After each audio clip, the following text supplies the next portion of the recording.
you to this wonderful webinar from Microlabs. And thank you very much for gracefully accepting our invitation to be part of this program. And today we have Dr. Michael Weber, a very, very accomplished speaker who is going to address you all. And this session is being live streamed across 23 cities across the country, which is being watched live by close to about 800 to 1,000 people. And this is also available on YouTube and live streaming, which again probably would be watched by about 1,500 people. So technically, this is as good as a national conference audience, which would be about 2,000 odd. Right? So thank you very much. And without wasting much of the time, I'll take pleasure in introducing today's moderator, Dr. Saravanan, who is currently working as a medical director and HOD of cardiovascular sciences in East Point Medical College, Bangalore. And Dr. Saravanan holds a PhD from University of Manchester in United Kingdom. A gold medalist during his PG academic days, Dr. Saravanan took up leadership roles in many hospitals across South India and United Kingdom. And Dr. Saravanan is passionate about research and has about 21 publications to his name. It's my pleasure to hand over the session to you, sir, and I request you to introduce the speaker and take the session forward. Thank you very much. And thank you, Microlabs, for organizing this. It's a fantastic opportunity for general physicians, general doctors, GPs to learn about a very important topic, hypertension, from the man himself, the person who is leading the hypertension research across the globe, Dr. Weber. So again, without wasting any time, I'm going to briefly introduce Dr. Weber and then let him take the podium. Dr. Weber is an undergraduate from the University of Sydney, and he just told me that he was born in Oxford, where I did my training. So I actually was a registrar in the for Oxford Royal Infirmary, and he says that's exactly where he was born, which is very interesting. So then he did his undergraduate training in Sydney. Then he moved over to the US, where he did his initial medical residency in New York, and then went back to the Sydney University Hospital to do a research fellowship. And from early days, he has been interested in cardiorenal effects of hypertension, cardiorenal function. He is currently the professor of medicine, State University of New York, Brooklyn, since 1995, and he has held a number of professional affiliations with American Cardiology Society, American Heart Association, and American College of Physicians. He also has been a member of a number of very renowned organizations where he has been either an administrator or an academician, and he has been holding those roles. His research interests include cardiovascular effects of hypertension, renin-angiotensin system, and new drug development and device development for management of hypertension. We again were discussing about renal denervation, which we will probably discuss at the end. He has numerous publications, and he has a number of research grants to a huge amount of work that he has done. He has been an important contributor or the main prime principal investigator, chief investigator in a number of very important clinical trials, such as CONVINCE, VALUE, OPERA, CHARISMA, On Target, which is one of those studies we will be discussing today. And most importantly, he is the main the main chief investigator of ACCOMPLISH trial. Today's discussion is going to be about ACCOMPLISH trial. It is very important. It was one of the groundbreaking trials that was published in New England Journal in 2008, which put to rest one very important clarification that was needed in the hypertension guidelines, and which I will let Dr. Weber talk about. He also has done a couple of very interesting work on renal denervation as a therapy for hypertension. He's currently the editor-in-chief of Journal of Clinical Hypertension, and he has been a section editor for a number of other journals. He has been contributing to or has written more than 17 textbooks and textbook chapters. And he has also got 605, oh my God, 605 original articles in a number of very reputed journals across the world. So with that introduction, and we are joined by this very eminent professor to tell us about the ACCOMPLISH trial and what it really set out to find and what it found. Over to you, sir. Well, thank you, Dr. Saravanan, for that very gracious and kind introduction. And for me, it's a particular pleasure to talk to so many colleagues in India. I've been to India in person on several occasions. Most recently, just about 2 or 3 months ago, to Chennai for the World Hypertension Congress, which was a joint meeting of the World Hypertension League and the Indian Society of Hypertension. And I have to tell you, I had an incredible revelation when I was at that meeting, because when I saw Indian specialists, one after the other, getting up to present their research, to present their work and their ideas, it dawned on me that India isn't a country where hypertension is developing and growing. India is now one of the leaders in the whole field of hypertension. Within the borders of India are some of the world's most knowledgeable, most effective, and most visionary people when it comes to research in cardiovascular medicine, and especially in hypertension. So I have to say thank you for allowing me to be part of your medical domain, and to talk today a little bit about the ACCOMPLISH trial and some of the lessons we've learned from it. So let me move on and get down to business here.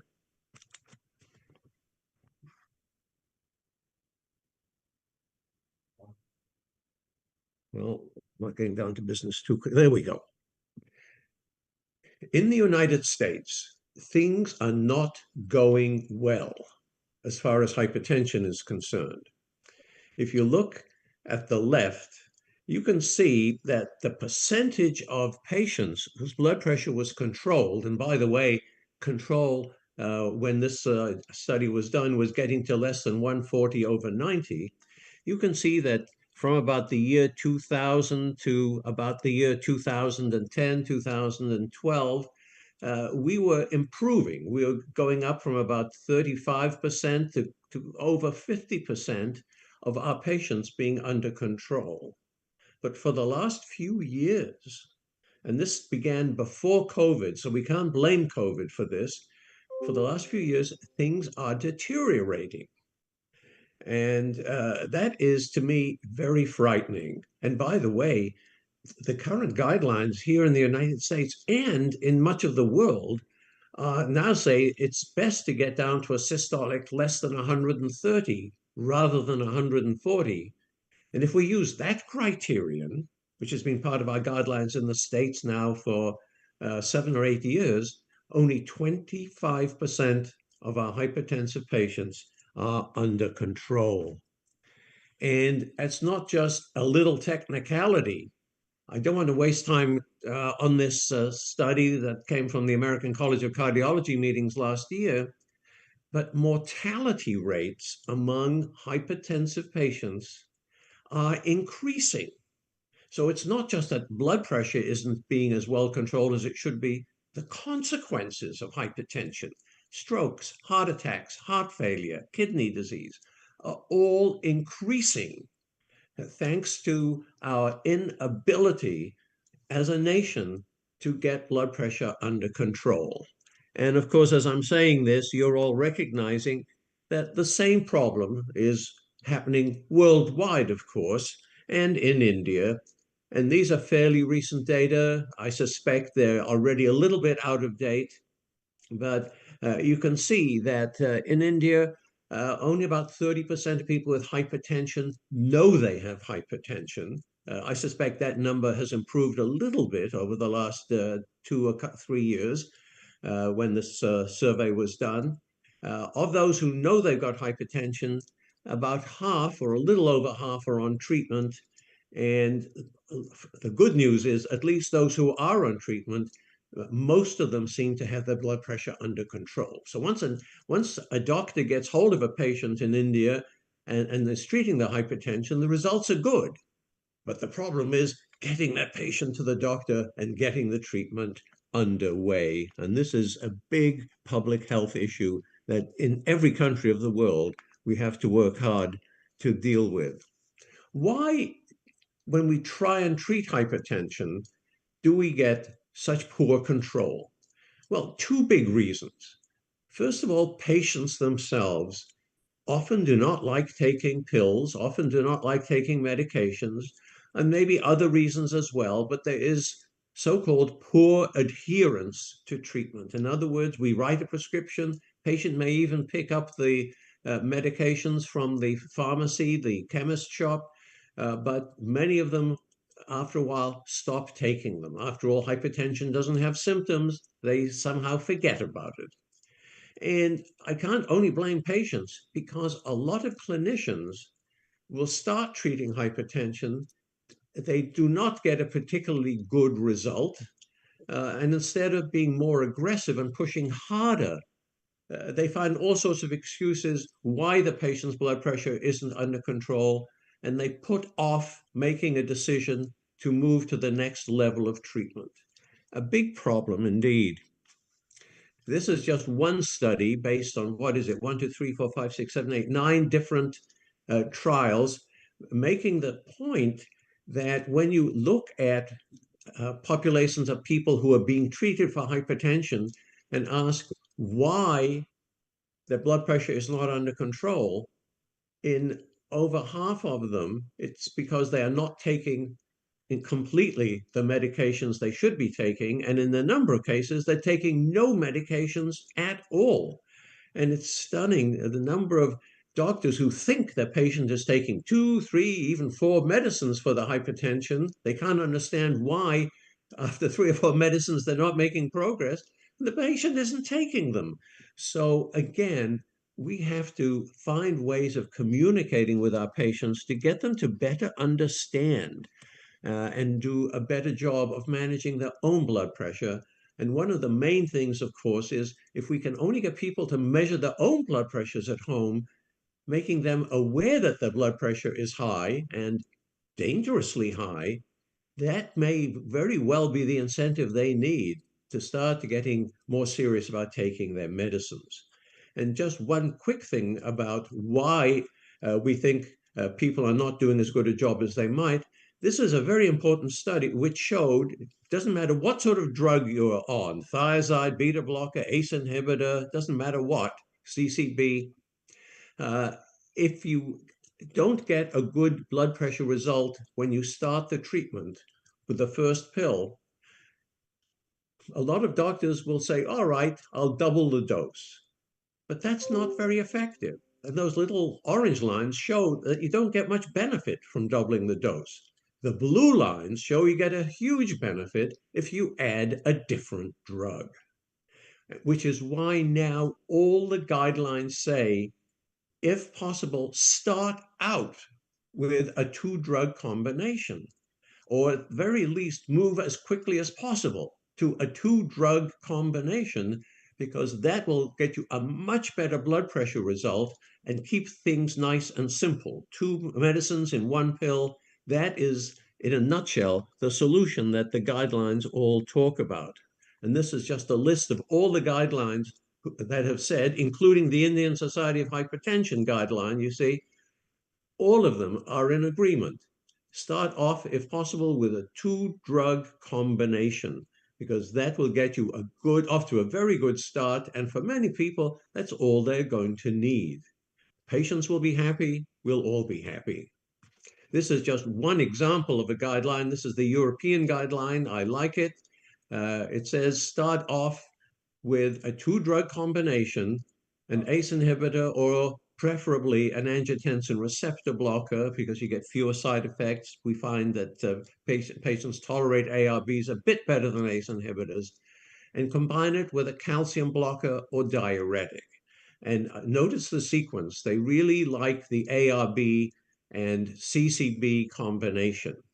And then you add another drug if necessary, and if possible, as a 3-drug combination. And by the way, you are very fortunate in India, because you have available to you more 2- and 3-drug combination pills than any other country in the world.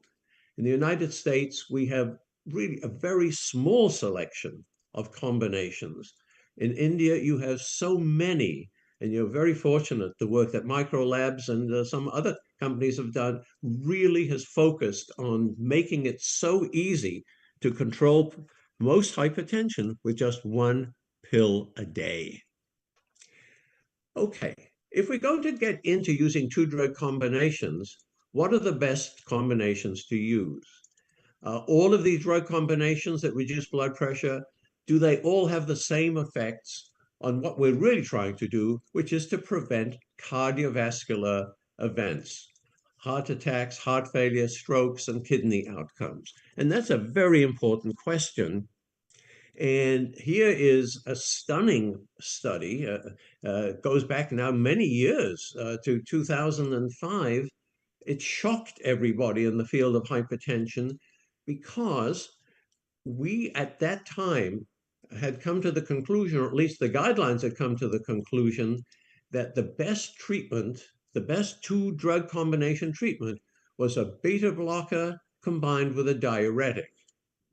But then a group of investigators, the name of the study was ASCOT, which stands for Anglo-Scandinavian Cardiac Outcomes Trial. So it was obviously in Britain and Scandinavia. And they compared it with what were then new drugs, a blocker of the renin-angiotensin system, then an ACE inhibitor, and a long-acting calcium channel blocker. And guess what? That new combination, a renin-angiotensin blocker and a CCB, was highly significantly superior in preventing mortality, preventing strokes, heart attacks. Everything that's bad about hypertension did better on that newer kind of combination.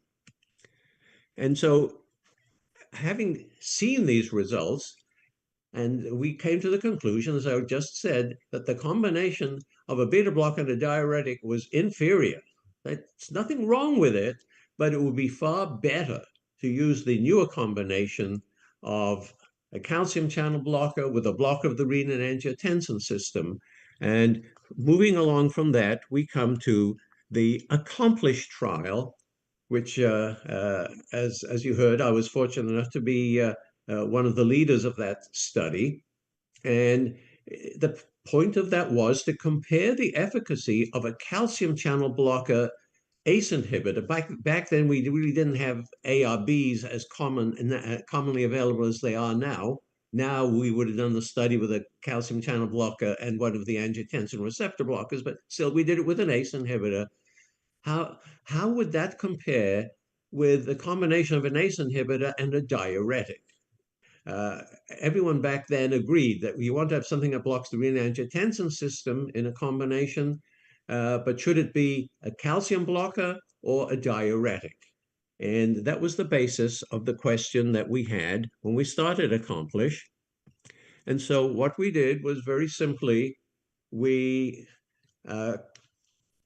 randomized patients to get renin-angiotensin blocker plus calcium channel blocker versus same renin-angiotensin system blocker plus a diuretic. And over the duration of the study, after about 3 years, blood pressure in the two groups was identical. So no question, doesn't matter whether you use a diuretic or a calcium channel blocker in combination with the blocker of the renin-angiotensin system, the blood pressure outcome was exactly the same. Okay, given that, what about the main results? And here we see them. And if we look at the top, where it's got composite cardiovascular mortality and morbidity, a very significant 20% reduction in mortality and major events. And in fact, because of that, the ACCOMPLISH trial was stopped early. An oversight committee that has access to the ongoing results of the trial, just for the safety of the patients, just to make sure we're not doing anything that's dangerous, they said, listen, fellas, you got to stop the study right now because it's not fair to patients being randomized to the combination of the ACE inhibitor and the diuretic.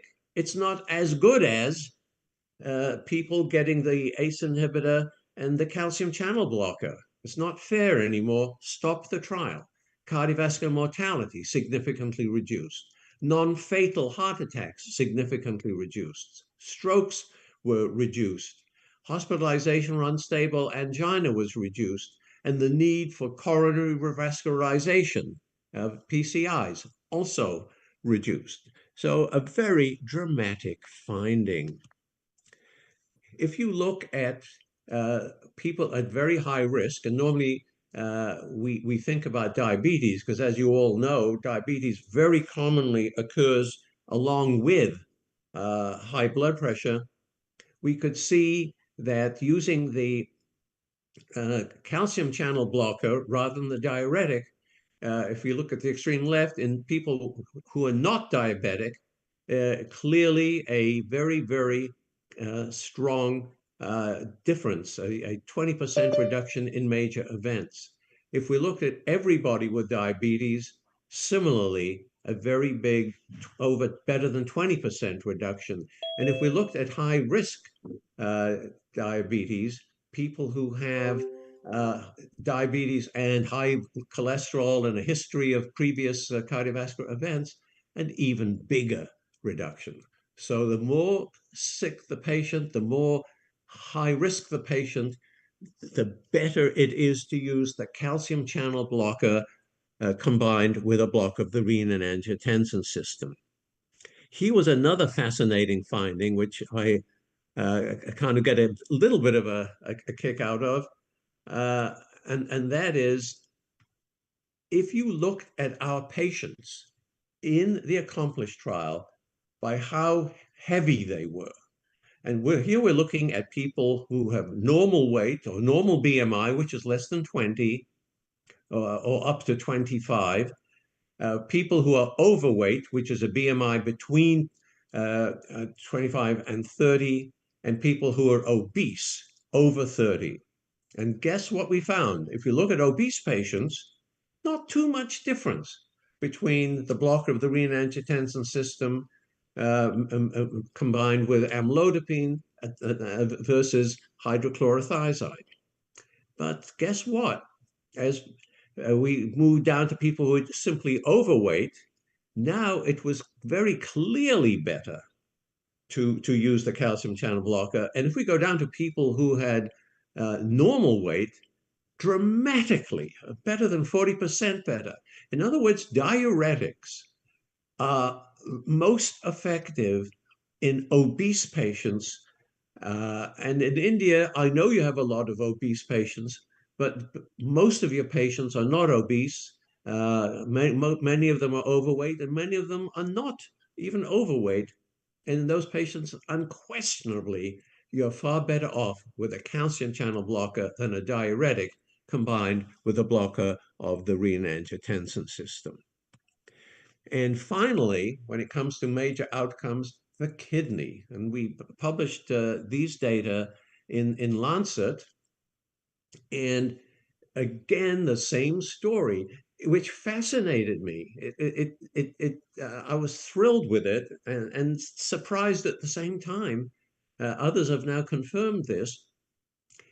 Amlodipine or calcium channel blockers have generally not been identified as drugs to use primarily for protecting the kidney. Yes, they reduce blood pressure, but surely other classes of drugs are just as effective in protecting kidney function.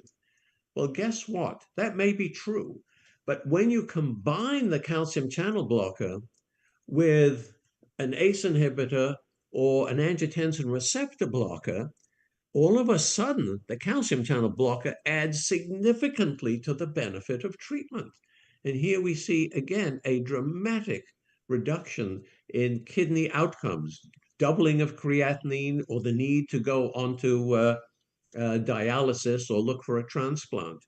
So there's no question that in every aspect, the calcium blocker combined with a block of the renin-angiotensin system is far better than the use of a diuretic, along with other combinations. So how do we build on the success of ACCOMPLISH? Because that's now a number of years ago. In the years since ACCOMPLISH, newer drugs have emerged that provide more modern and powerful combinations of a calcium channel blocker and a renin-angiotensin blocker. And now I think we all, when we think about this kind of combination, and I think people are recognizing that it is the optimal combination. And again, remember what I showed you from the European Society of Hypertension guideline. That's what they are saying too. Let's use a calcium channel blocker in combination with an ARB. And now, of course, we're thinking about some of the newer calcium channel blockers. And that's why I have to mention cilnidipine as an ideal member of such a treatment, together with an angiotensin receptor blocker. And as far as I know, angiotensin receptor blockers are all pretty good. You all know about telmisartan. It's widely used in India. In fact, in India, I suspect it may be the most commonly used angiotensin receptor blocker, but others, including olmesartan and what have you, are also very valuable. But let's go on from here. And so what we need, if possible, when we go for a new calcium channel blocker is cilnidipine, which is a dual-acting dihydropyridine calcium channel blocker. It's equal in efficacy to amlodipine, but it does not cause edema, and it can also reduce heart rate. So it brings in two obvious advantages, and that's why cilnidipine is doing so well in India. And I have to tell you, I don't have it here in the United States. I really wish we did have it, but unfortunately, it's not available here, at least not quite yet. Why is cilnidipine so desirable? And forgive this slide, it's way too complicated. And I don't like slides like this, which are so complicated, because most people take a look at this and say, oh, no, I don't want to deal with all of this. It's just really a prompt to me. And it's saying that this is a dual mechanism calcium channel blocker, because it's got L-type blocking and N-type blocking. And very simply, what it's able to do, it directly dilates the small vessels, which is very, very beneficial. That's what helps to reduce the blood pressure. But it also doesn't just dilate arterioles, it also dilates the small veins, the venules. Why is that important? The reason that amlodipine and older calcium blockers cause edema is because they dilate the arteries, and so blood can get down to our extremities, down to our feet, but they don't dilate the small veins. So we get more volume down in the feet, and we don't have the mechanism to fully remove it and bring it back up centrally to be part of the circulation. So there is a tendency for people to develop edema. Cilnidipine overcomes that problem. It opens up the veins, and so we get full circulation of all of our fluid volume. So that's two of the important attributes of this drug. Does it work well in terms of reducing blood pressure? Yes. Just look at the chart on the left. You see this is an 8-week study, and before we see a systolic blood pressure of 146, and after we see a systolic of 134. That's a very robust reduction in systolic, and likewise a reduction of about 6 millimeters of mercury with diastolic. That's at home. In the office, we see an even bigger reduction in blood pressure, approximately 15 or 16 millimeters of mercury for the systolic, which is very impressive. So no argument, and you don't need me to tell you this. Many of you are already prescribing cilnidipine. You know it's a powerful, very powerful drug for reducing blood pressure. This is a look at ambulatory blood pressure, which is using a technique where we measure blood pressure for 24 hours at a time with an automated device. And you can see the two drugs are pretty effective and have similar effects on blood pressure. But look on the right side, and we're looking at heart rate. And guess what? Cilnidipine reduces heart rate, amlodipine increases it. If you compare the two, there's no question that there is a lower heart rate when you use cilnidipine. And heart rate in and of itself is an important risk factor. This is work, by the way, from Dr. Kazu Kario in Japan, who is currently the secretary of the International Society of Hypertension, a very distinguished scholar. Here again, looking at edema. And I keep on saying the same things, but it's important to emphasize these things. When we look at ankle circumference in patients getting cilnidipine, who had been on amlodipine, we see a reduction in ankle circumference, and we see a difference in body weight. In every respect, we see benefits in terms of preventing edema as compared with amlodipine. All right. Obviously, we like cilnidipine. Why do we like ARB so much? Here in a nutshell is comparison of ARBs compared with anything that's not an ARB. And guess what?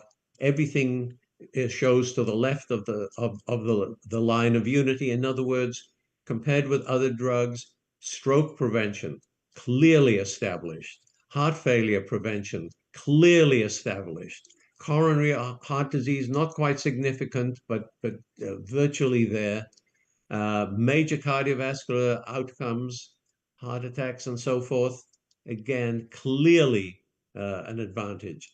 So in every respect, angiotensin receptor blockers are very desirable. This is just one of them, you know well. This is just making the point that telmisartan and some other ARBs as well have a good 24-hour effect, showing that for the first 6 hours of dosing and the last 4 hours of dosing, looking at the beginning of the 24-hour treatment period and the end of the treatment period, identical reductions in blood pressure, just beautiful 24-hour control. Oh, I went the wrong way there. And just one last word about cilnidipine before I finish. This is from a very recent study from Kawabata, in which he did a comparison head-to-head cilnidipine versus amlodipine. And very interestingly, cilnidipine significantly reduced urinary albumin to creatinine ratio. Now, the albumin in the urine has emerged as perhaps the most important measure of kidney outcomes. And obviously, you want to reduce it as much as possible because it is a very powerful predictor of long-term kidney function. And cilnidipine had a significantly beneficial effect. In other words, it reduced urinary albumin, and that obviously is telling us it is protecting the structure and function of the kidney. And I just mentioned this in passing. Most of you will never even thought about this. When you have treatment in combination with blockers of the renin-angiotensin system, there is, we all know about angiotensin 1 and angiotensin 2. There is angiotensin 127, and I'm not going to even explain what that is. It's part of the angiotensin molecule that is associated with improving prognosis. And cilnidipine increases it, amlodipine decreases it. I don't want to get into all the details of explaining that, other than to say it is an important finding, again, a motivator to use cilnidipine. I like amlodipine, I think it's a great drug, but cilnidipine clearly has some distinct benefits. So in summary to all of this, Accomplish showed us the powerful heart, stroke, and kidney protection of a calcium channel blocker, renin-angiotensin system inhibitor combination in treating hypertension.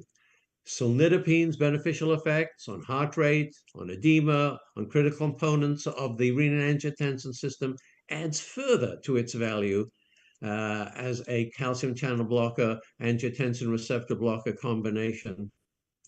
The attributes of the combination of cilnidipine and an angiotensin receptor blocker, two newer types of drugs with advantages over the original accomplished agents, provide even more, even superior cardiovascular and kidney protection for our patients. So let me stop there and let's get into some discussion. But thank you very much for allowing me to present this information to you. Thank you very much, sir. That was fantastic, very clear. As we discussed earlier, seldom are we clear about what the message is. And I can't see, I have never known a presentation that is so crystal clear and with evidence supporting it from the person who has done the work himself. So thank you very much, sir. It's an honor to have you. I will start off the questioning. We are getting more questions coming from the people who are on the audience. So I am collating them. I'll start off the first question. All the guidelines, all the hypertension guidelines, as it is today, say the first line of therapy is a combination of RAS inhibitor plus a CCB or a thiazide like diuretic or a thiazide diuretic, or it doesn't say this. So as we discussed before this meeting, guidelines are supposed to tell us clearly, this is what we want you to do. It may be 98% correct, but still this is what we want guidelines to do. Unfortunately, all hypertension guidelines seem to say as first line, you could use either or CCB or thiazide with RAS. Given the background from the accomplished and all the data that we have discussed now, would you say that it should be changed to CCB plus RAS inhibitor? Yes, I would say that we should emphasize the calcium channel blocker more so. There's no question about that. And the guidelines, of course, they depend on looking at all the clinical outcomes trials done over many years because they've got to be scientifically rigorous. And so they say, yes, but we know that the combination that includes a diuretic is also a good combination. Maybe not be as good as the one with the calcium channel blocker, but we can't pretend that it didn't exist. But if you read the details in the guidelines and look at the evidence that they've considered, it's quite clear that the calcium channel blocker is more effective than the diuretic in preventing outcomes.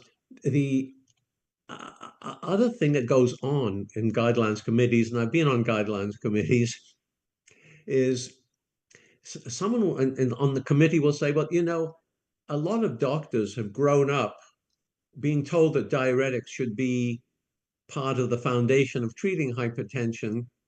And if we start telling them now, all of a sudden, that's not such a good idea, they're going to get upset. Maybe they'll say, oh, these guidelines people don't know what they're talking about. So we should still allow them to be considered. But over time, we hope that things will emerge where the calcium channel blocker will be the treatment of choice. Thank you, sir. That's a very diplomatic answer. I have also been a part of guidelines committee of the European Society of Heart Failure, and I know how it goes. You know, it's continuous arguments and counter arguments for and against and all that kind of stuff with what people believe rather than what is actually presented in the science there. So I agree with you that it is difficult to change the guidelines, but for practice purposes, since accomplished, my practice definitely changed. So I have always been giving a combination of RAS inhibition with CCB. And interestingly, I also didn't have the access to cilnidipine when I was in the UK. I came back to India and I started prescribing a combination of amlodipine and perindopril, which was used in Ascortes, you know very well. So I wrote that prescription, which used to be my standard prescription for hypertension. And one of my nephrology colleague, who is a very eminent nephrologist in Chennai, kept on changing it to cilnidipine. And then I crossed him in the corridor and I asked him, why the hell are you doing this to me? I mean, every prescription that I'm writing, you're changing it. And then he sent me all these articles that you just presented about cilnidipine being nephroprotective. And I was very impressed by it because we don't think of calcium channel blockers as nephroprotective. But I was, for the first time, actually very impressed by that. And you obviously highlighted it in your talk. And thank you very much for highlighting the nephroprotective effects of calcium channel blockers. I would now come to a few questions that people have put across. One seems to be, everybody is intrigued by this diuretic being more effective in obese people, or the combination, the benefit of the combination being less prominent, the benefit of the CCB and RAS combination being less significant in obese people, because in obese people, diuretics seemed to be more effective.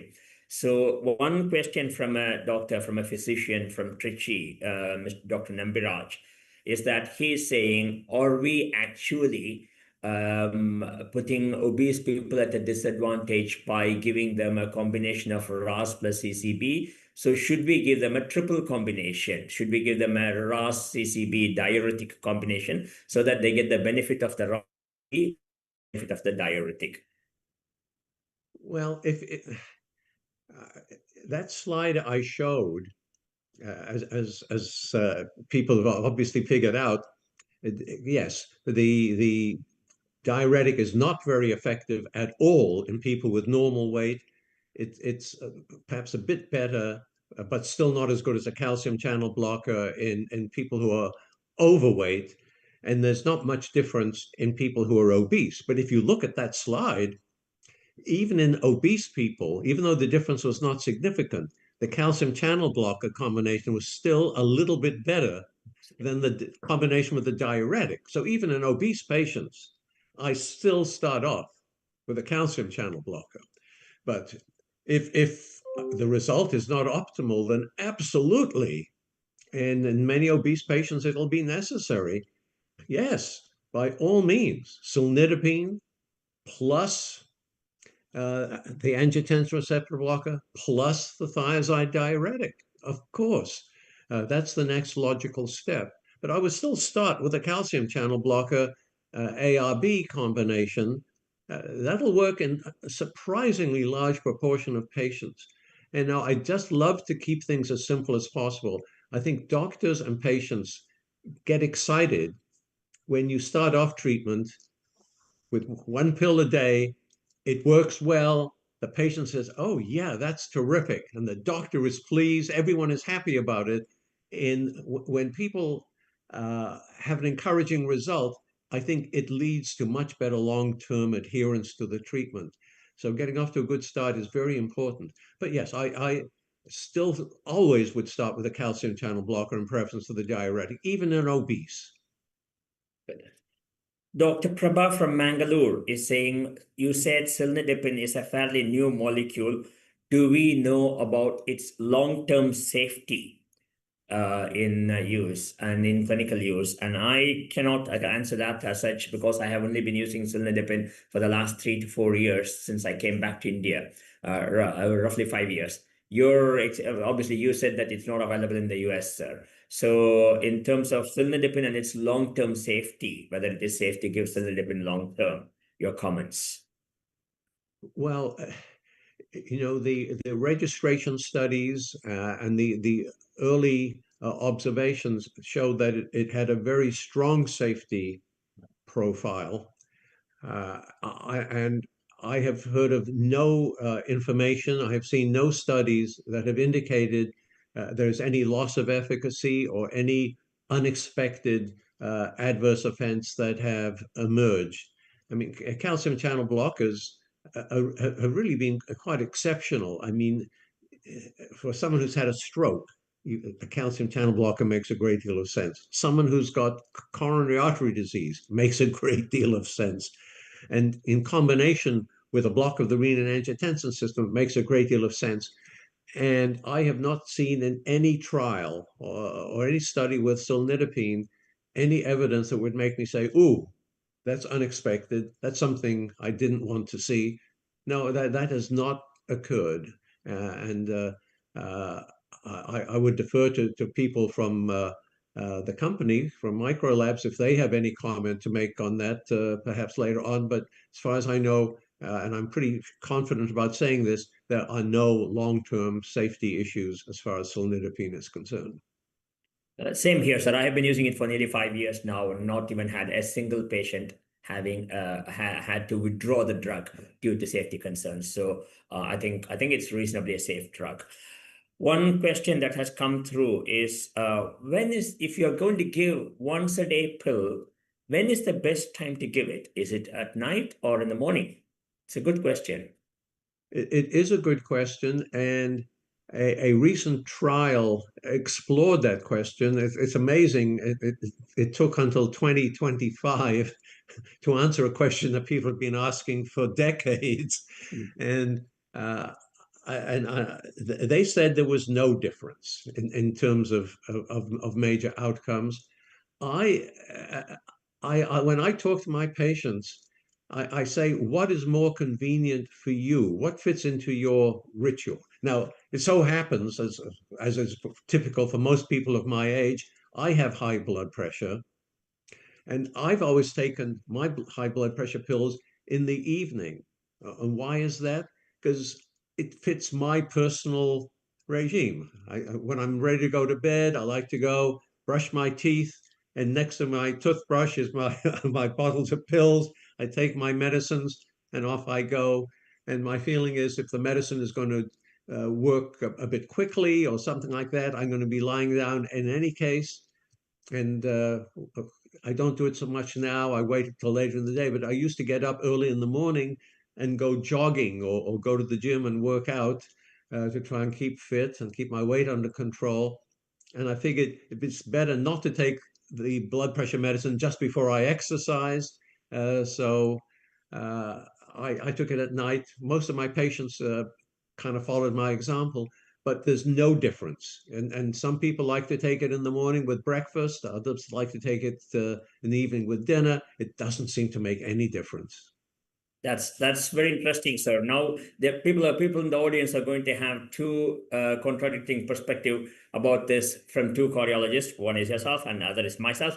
I take it in the morning. The reason why I take it in the morning every day is because I wouldn't forget in the evening. I probably will forget. So morning is part of my ritual that I know as soon as I finish my breakfast, I have it on the table, on the breakfast table. I just take it.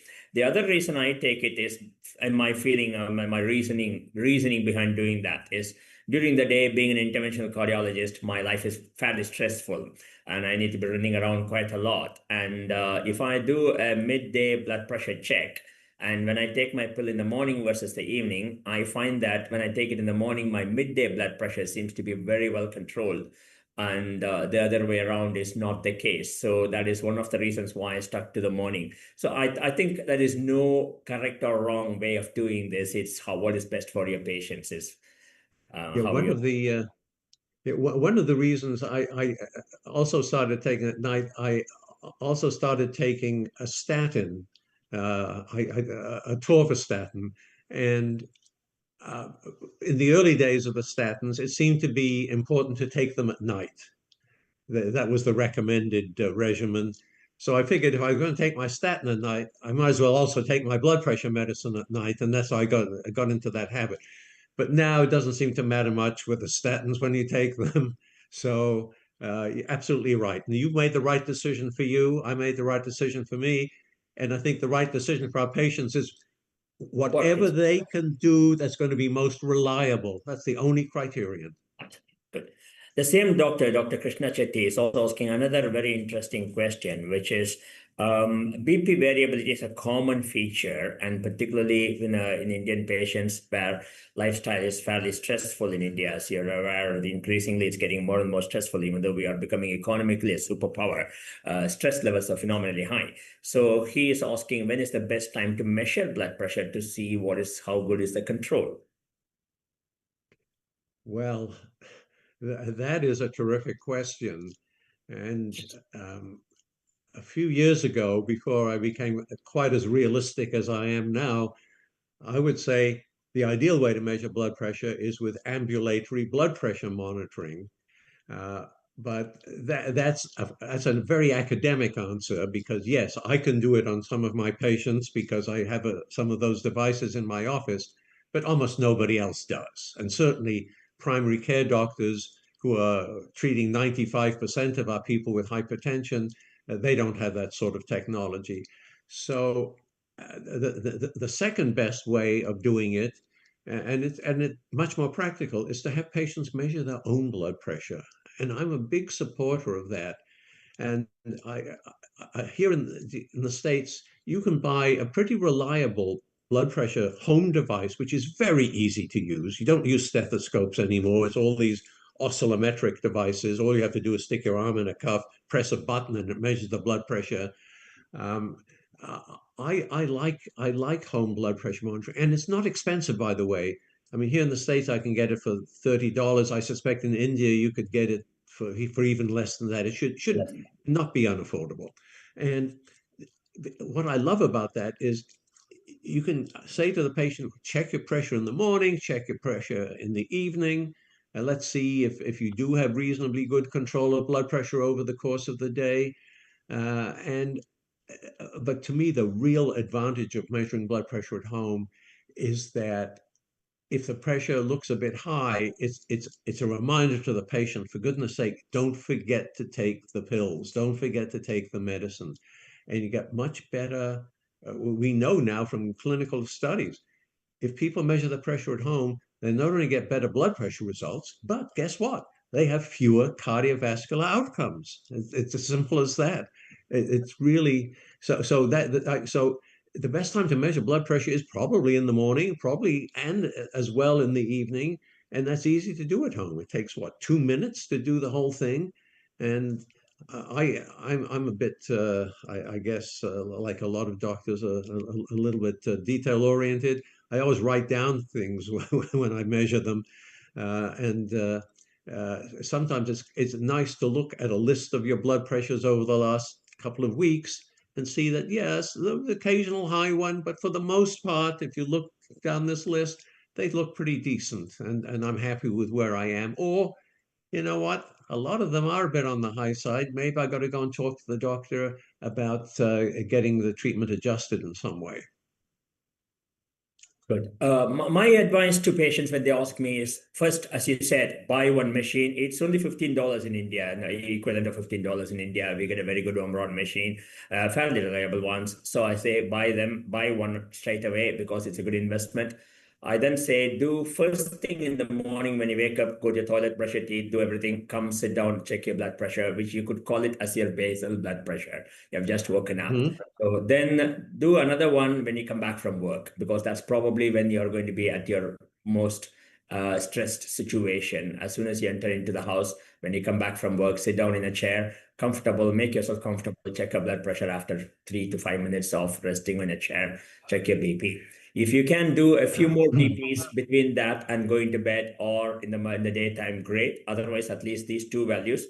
And as you rightly said, I say write them down, date, time, bring the chart to me. And some of my patients are so good, they bring me an Excel sheet, and they also bring me a chart. Bring me they're all very good. IT India is popular for IT, so they bring me a nice, beautiful flow chart of the graph of their blood pressure, which is actually very rewarding to see that they're taking their blood pressure seriously. So that is that's a good one, sir. There is a question which says, which ARB, in your opinion, is best to combine with the CCB? If we are going with cilnidipine as a CCB of choice in India, which we are, which would be the best ARB to combine with that? Well, I don't have a strong opinion about that. I happen to like telmisartan. I was part of helping to launch it here in the United States. And I think it works very well with cilnidipine, but others might as well. I think since cilnidipine is a long-acting agent, gives you good 24-hour coverage, you want to make sure you use an ARB that gives you long, full 24-hour coverage. Again, telmisartan fits that. Olmesartan is another one, irbesartan perhaps. I've used olmesartan quite often. but telmisartan strikes me as a very reasonable combination. And we do have that combination. Very many Indian companies are making that, and it's also pretty inexpensive. And as you rightly pointed out, sir, I was very interested when I came to India. In England as well, we don't use combinations at all. Fixed dose combinations are almost non-existent in England. So when I came here, I was a little bit reluctant to go to fixed dose combinations for two reasons. One, I was worried that if there was a side effect, I wouldn't know which one to stop, what to do, and all that stuff. And two, if I was to dose titrate, which drug would I titrate, how would I titrate? But then I changed and I became converted. And I got converted for two reasons. One, the compliance is fantastic when you give them a single pill as opposed to 2 or 3 or 4 pills. And the blood pressure control is very good when you give a single pill. And so that is one reason I changed. But the second most important thing is that in India, there is a push by the government to go for fixed dose combination pills. So if you buy a fixed dose combination pill, it's cheaper than individual drug on its own. It's significantly cheaper. So therefore, that's the two reasons. Good. I think we are coming close to the end of the session, sir. So what we are going to, I think there's one interesting one which says, if you combine cilnidipine with a beta blocker, would there be a higher risk of bradycardia? So that will be our last question, and then we will close it with that. No, I don't think there's a high risk of bradycardia. No, and it's actually reasonably effective. And we know we've got a lot of experience with beta blockers and calcium channel blockers because they have often been the drugs of choice for treating angina pectoris, and we've not really seen bradycardia. And slowing down the heart rate to a reasonable extent is something I like anyway. So no, that's not a problem. Totally. I agree with you, sir. I agree. Thank you very much for your time. And it was fantastic interacting with you. And I'm sure all the audience, all the doctors who are listening to your talk found it very useful. It will change lives for our patients. And that is the whole goal of all the interactions that we have. And I'm delighted to be a part of this. And I'm delighted to have met you in this forum. Hopefully we'll meet soon personally. Thank you very much, sir. Thank you. Thank you. Certainly my pleasure. Thank you for including me. Sir, it's my pleasure to do vote of thanks and say a word of thanks in the end. So let me first begin with Dr. Weber. Dr. Weber, thanks for your commitment and thanks for your time and thanks for your patience to understand what is happening in India and then making it relevant for us here. So thanks for all that, Dr. Weber. And we would like to continue our association with you in a future panelist discussion also. Thank you very much, sir. Cool. And Dr. Saravanan, the words are a bit less with me. You had personal commitments in Chennai, but still you squeezed in this program for us. And I'm deeply thankful for all your efforts, sir. And I really want to thank you. And your energy, sir.